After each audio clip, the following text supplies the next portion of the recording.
Derek Collins didn't touch the black card. He pulled a tissue from the acrylic box. He pinched the edge of the card through the thin paper. The card left Maya Brooks's hand on the stone counter. It fell to the marble floor in front of his shoes. The toe of his leather shoe pressed down on the face of the card. The heel twisted slowly, right over the silver strip. Then he pumped the sanitizer bottle next to the scanner. Twice. The used tissue lay neatly to his right. A guest with a legitimate penthouse reservation was about to be blocked at the desk. All because the night shift skipped a verification step that was right there on the screen. 11:47 p.m. The digital clock behind the counter gave off a cold blue light. The sterling Grand Lobby in Chicago was nearly empty. The revolving door still turned in short bursts. The ceiling lights reflected off the stone and brass. The two suitcases of a couple had just gone into the elevator. 3 people were left on shift at the reception desk. Derek was in the middle. Sarah Parker sat to his left, in front of the reservations screen. The office door behind the counter was halfway closed. Maya stood less than an arm's length from the edge of the counter. Her white canvas shoes were still dusty from the parking lot. Her old blue jeans were cuffed lightly at the ankle. A white t-shirt was tucked under the strap of a worn leather bag. Her phone was on the stone countertop. The confirmation email was open on the bright screen. The guest's name was clearly visible. The room number was clearly visible. Penthouse 4551. Held for 6 nights. Payment from the corporate account was complete. Derek tapped the end of his pen on the velvet rope in front of the counter. The rope swayed slightly, then stopped. He looked from her shoes up to her bag. His eyes stopped on the frayed edge of the strap. Step back from the counter. Maya bent down. She picked up the card with 2 fingers. The print from his shoe was still on its surface. She put it in her leather bag. The zipper closed halfway. Her phone was still on the counter. I have a reservation. Sarah leaned toward her screen. Her fingers tapped quickly across the keyboard. The name Maya Brooks appeared again in the top left corner. Sarah scrolled down to the reservation notes. The hold line was green. The payment source read Richardson Ventures. The reservation had been made almost 6 months ago. She glanced at Derek. Then back at the screen. I'll need another form of ID. Maya opened her leather purse. She took out her driver's license first. She set it next to her phone. Parallel to the marble edge, Sarah took the card, holding it up under the counter light. She turned it over. She looked at the photo. She looked at Maya. Then she picked up a small spray bottle sitting next to the printer. A fine mist coated a cleaning cloth. The cloth wiped over the exact spot where the ID had been. In the right corner of the lobby, a young woman looked up from a low-slung chair. Her phone screen showed the front-facing camera. A paper coffee cup sat by the leg of the chair. She switched to the rear camera, then lowered the phone to her chest. It's got her name. Derek didn't look at the name. He pulled Sarah's monitor and angled it toward himself. Just a quick glance. Then he pushed the monitor back into place. The tip of his pen tapped the brass frame on the counter. 3 short taps. He opened a drawer under the desk. An ivory-colored reservation slip was inside. Next to it was a stack of unused checkout forms. Maya checked the time on her phone. 11:52. A message appeared at the top of the screen. Claire Lawson confirming a call with Tokyo in 8 minutes. The notification disappeared after a few seconds. Maya didn't open it. She pushed her driver's license closer to Sarah. At the end of the counter, the thermal printer whirred to life. Sarah hadn't hit the print button. Derek had typed something on his keypad. The room status page added another line. Pending. The penthouse suite code blinked with a yellow dot. Hold the room. The office door behind the counter opened a little more. Paige Turner walked out with a stack of reports tucked under her arm. She stopped right behind Derek's shoulder. Her gaze went from the phone displaying the confirmation email to Maya's canvas shoes.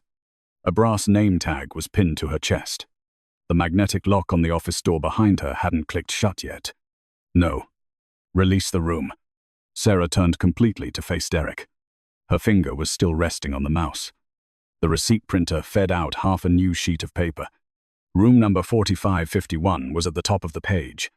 The reservation status changed to pending cancellation. Maya looked at the paper. then back at her own phone. The calendar notification for the call was still in the notification bar. Derek lifted his chin toward the stone column near the elevators.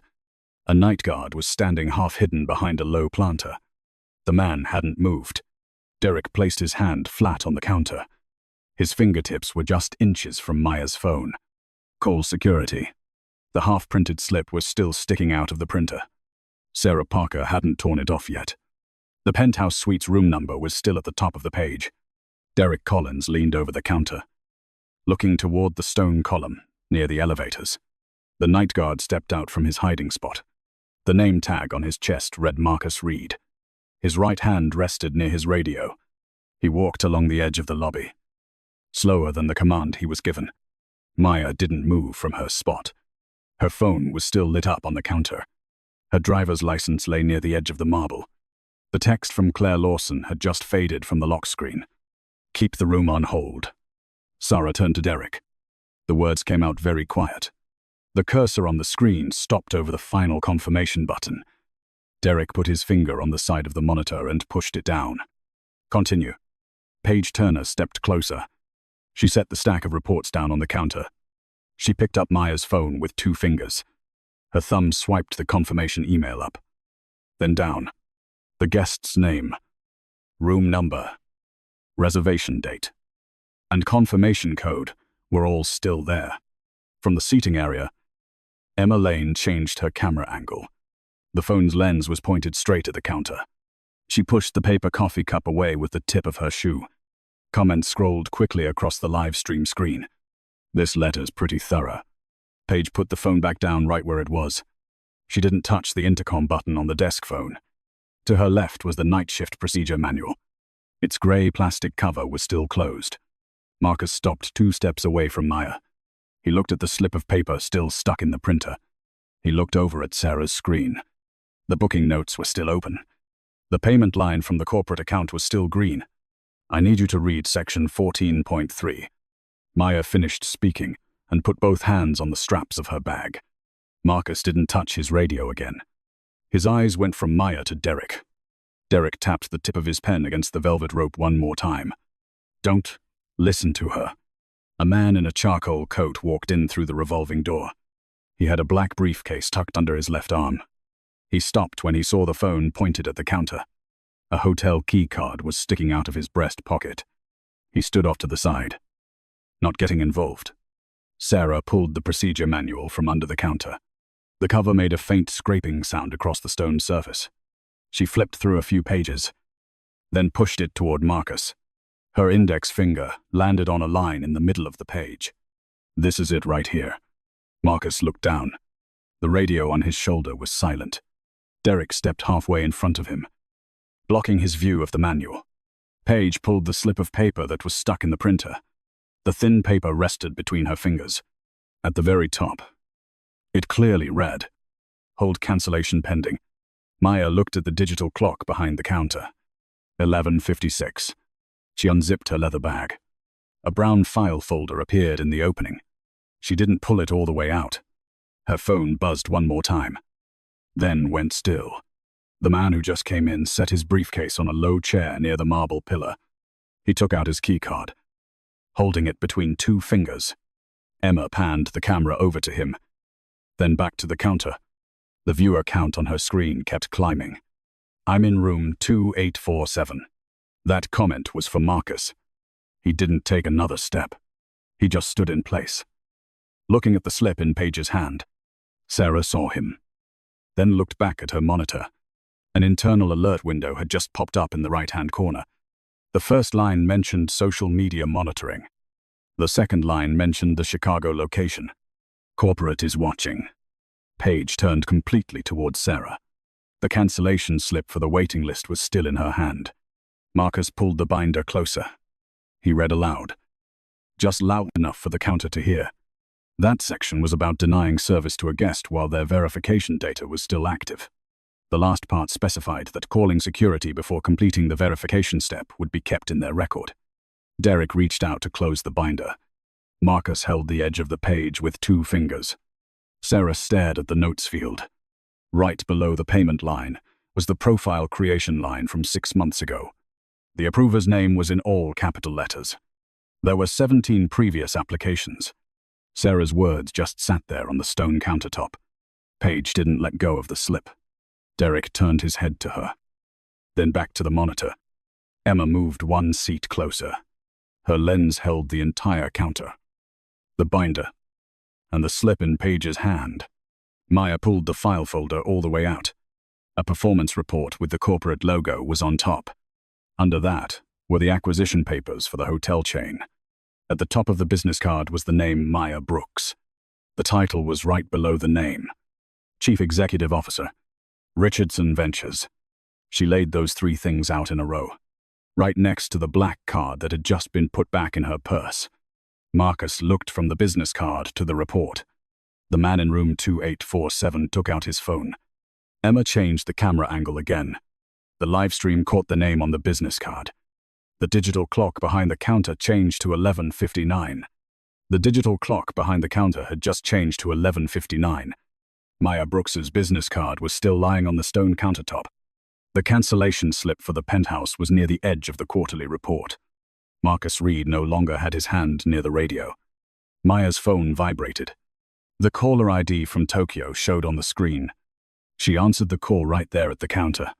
Her eyes were still on Derek Collins and Paige Turner. "I'm getting on the call right now." She listened for a few seconds. Then she laid the folder open wider on the stone counter. She pulled a tablet from its leather case. The corporate leadership page came up on a white background. Her picture, her name, and her title were all in a row. Emma Lane had the whole thing framed up on her phone.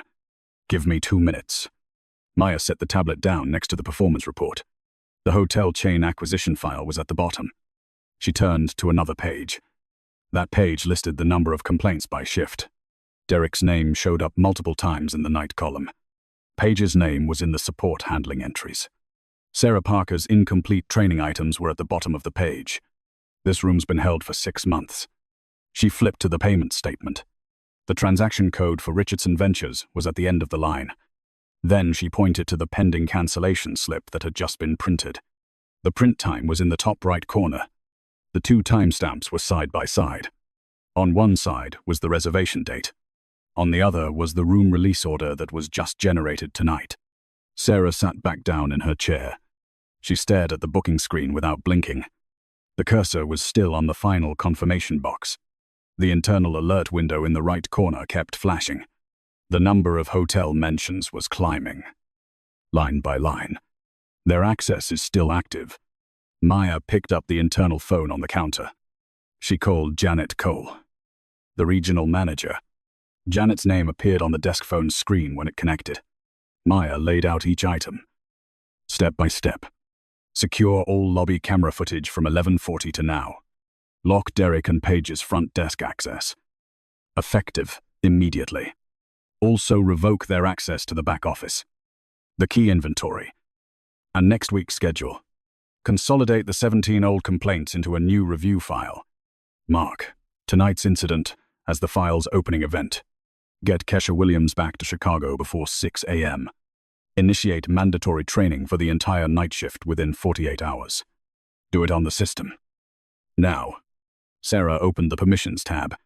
Derek's name was on the first line. Paige's name was right below it. Her finger paused for a moment. Then the two lines turned gray. The permissions for room assignment. Room release. Profile editing. And exception approval disappeared from the right-hand column. A confirmation window for the access lock popped up on the screen. Right after that, a second window appeared. The schedule for next week automatically removed Derek's name from 3 nights in a row. Paige's name also vanished from the shift supervisor list. Marcus looked over each line, then gave a short nod. Paige took off her name tag first. The metal tag hit the stone countertop with a dry click. Derek removed his card more slowly. Then came the key card for the back office. Marcus pulled the document tray closer. He took all 3 items and placed them in the retention tray. The office key. 2. Paige opened her palm. A small metal key lay between her fingers. Derek placed the employee elevator card next to it.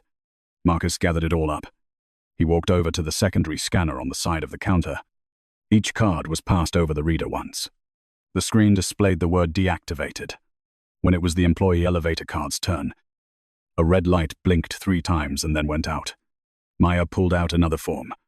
The title at the top of the page read, Report of Service Disqualification with Active Data. She pushed the form toward Sarah. The bottom edge of the page touched the edge of the keyboard. Fill it out from the beginning of the incident. Sarah started typing. The first time field was 11:47. The second was 11:52. The third was 11:56. The time the room release order was printed. The last one was 11:59. The time the buyout file was placed on the counter. A new field appeared below. Legacy profile link code. Sarah typed the full 17 digits of the old receipt number into it. The status column changed from closed to reopened for review. Marcus stood to one side. He guarded the walkway from the counter to the employee hallway. Derek and Paige didn't look back at the screen. They both walked toward the employee door. Using the side walkway, the door opened with a physical handle instead of a keycard. When it closed, only Sarah, Marcus, and Maya were left at the front desk, along with the form lying on the stone. Maya looked back at the status of the penthouse suite. Sarah hit Restore Room Hold. Room code 45501. Switch back to permanent hold. A new note appeared right under the guest's name. Late arrival. Hold room. Cannot be released without level 2 verification. This code applies chain-wide. Janet was still on the line. She confirmed the directive went through. From that night on, premium rooms could no longer be released with just a single person approval. All desk complaints would now go straight to corporate through a new feedback code. The Chicago night shift was put under direct review for the next 30 days. 12:14. The night shift schedule on the admin screen refreshed. Derek Collins's name disappeared from the active roster. So did Paige Turner's. Kesha Williams's name appeared at the top of the morning shift. Marcus was given temporary permissions under guest support. Sarah's status showed a 90-day probation, with mandatory training at 8 a.m.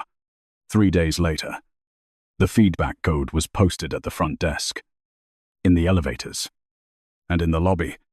7 days later, the Chicago office reopened all 17 old complaints. 3 months later, Derek and Paige's names were no longer on the night shift roster. The front desk monitor had a new column. Night shift verification. 2 steps required. No overrides. If you saw this happen in public, what would you do? Pull out your phone and record. Speak up. Or just be a witness. Let me know in the comments. Share this story if you know that profiling people and denying them service is still happening out there.